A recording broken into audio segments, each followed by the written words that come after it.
और अब अमेठी से बड़ी खबर आपको बताते हैं। बीजेपी विधायक सुरेश पासी का विवादित बयान सामने आया। ना कभी मस्जिद गया ना कभी जाऊंगा, मुसलमानों के घर वोट मांगने नहीं जाता। बीजेपी विधायक सुरेश पासी का विवादित वीडियो सामने आया, जिसमें वो कहते हुए सुने जा सकते हैं कि वो कभी मुसलमानों के घर नहीं जाते, ना उनसे वोट मांगते हैं और वो कभी मस्जिद भी नहीं जाएंगे।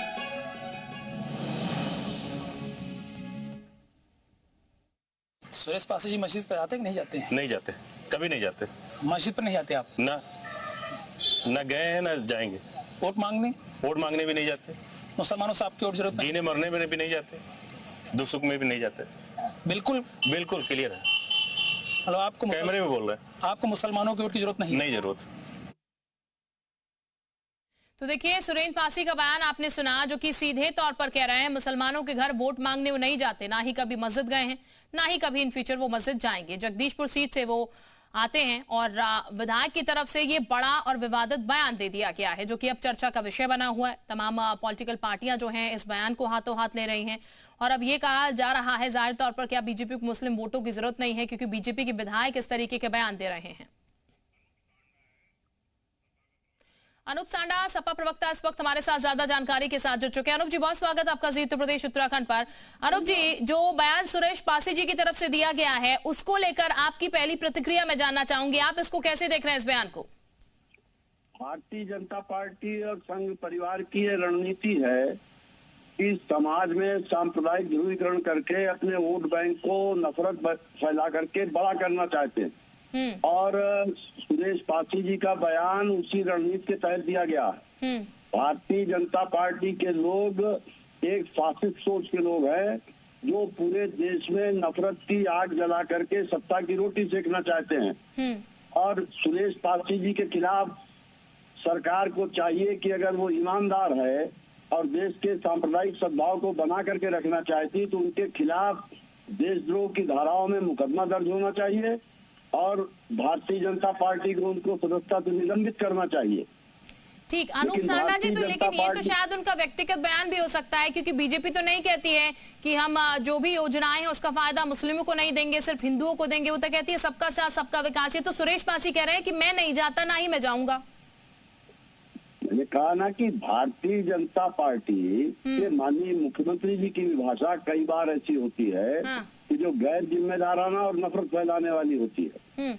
और ऐसी दृष्टि में उनका अगर एक विधायक भी उसी तरीके का बयान दे रहा है, तो मैं तो कह रहा हूँ कि अगर भाजपा उससे सहमत नहीं है तो उसको निलंबित करना चाहिए, उनके खिलाफ मुकदमा दर्ज कराना चाहिए। किसी जिम्मेदार संवैधानिक पद पर बैठे हुए व्यक्ति को इस तरीके के सांप्रदायिक ध्रुवीकरण करने वाले, देश में नफरत फैलाने वाले बयान देने का क्या अधिकार है? जब ये संविधान विरोधी बयान भी है। जब एक विधायक शपथ लेता है तो उस शपथ के साथ ये बात कहता है कि मैं बगैर भेदभाव के अपने कर्तव्यों का निर्वहन करूंगा।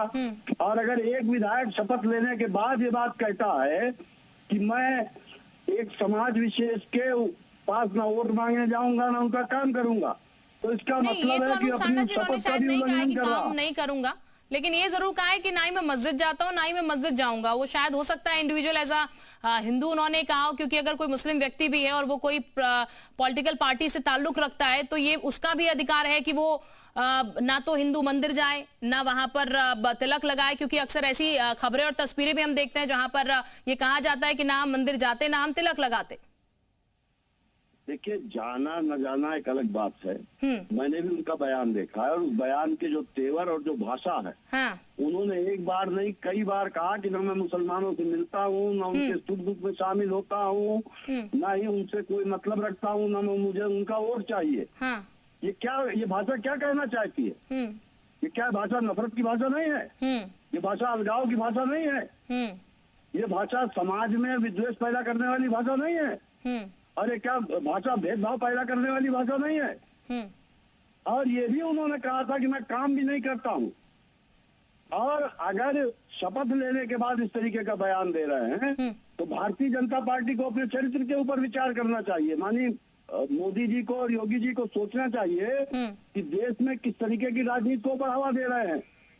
और देश की एकता और अखंडता का नारा देने वाले लोग अगर देश में इस तरीके से नफरत फैलाएंगे, ठीक, तो फिर ऐसे लोगों को सत्ता से उखाड़ फेंकना चाहिए जनता ठीक, को। यानी कि नफरती बयान है जो कि दिया गया है यहाँ पर। बहुत शुक्रिया आपका अनूप सांडा जी, सपा प्रवक्ता हमारे साथ जुड़े हुए थे इस वक्त फोन लाइन पर।